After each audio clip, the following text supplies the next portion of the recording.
এটা খাওয়ার নিয়ম হচ্ছে দিদি একদম সুন্দর করে দিলাম, এভাবে ধরবেন। মানে আপনি হচ্ছেন ভারতীয়, আমি আপনি ভারতীয়, আমিও ভারতীয়।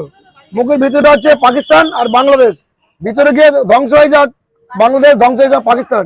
খেতে পারলে হ্যাঁ, খেতে পারলে সোনার নাকচাপ। দিদি আগে দাদার সঙ্গে ঝগড়া করেছে, দাদা বলছে শিগগিরই যাও সোনার নাকচাপ নিয়ে তো বাড়ি ঢুকবো। দুপুরে দিদি ভাত পর্যন্ত খাইনি, সত্যি একদম। এটি হচ্ছে আমার ভালোবাসা, কাটা মানুষের ভালোবাসা, তোমাদের সবার ভালোবাসা। আমার ভালোবাসা, ভালোবাসা নেও, তোমাদের ভালোবাসা আমাকে দাও, দেখি দিতে পারে কিনা। বেশ, খাবার সময় কেউ কথা বলবে না, ঠিক আছে? বলা লাগতে পারে। হ্যাঁ,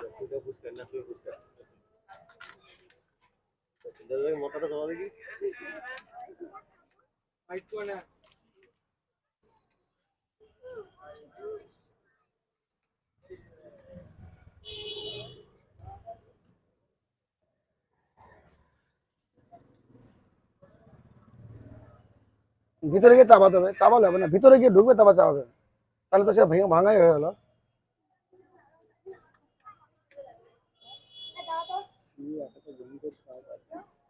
পরে গেছে একটা টুকরো, তো এখানে আবার সব ঠিক ছিল, লাস্টে একটা টুকরো একদম পকার পা করে দিল।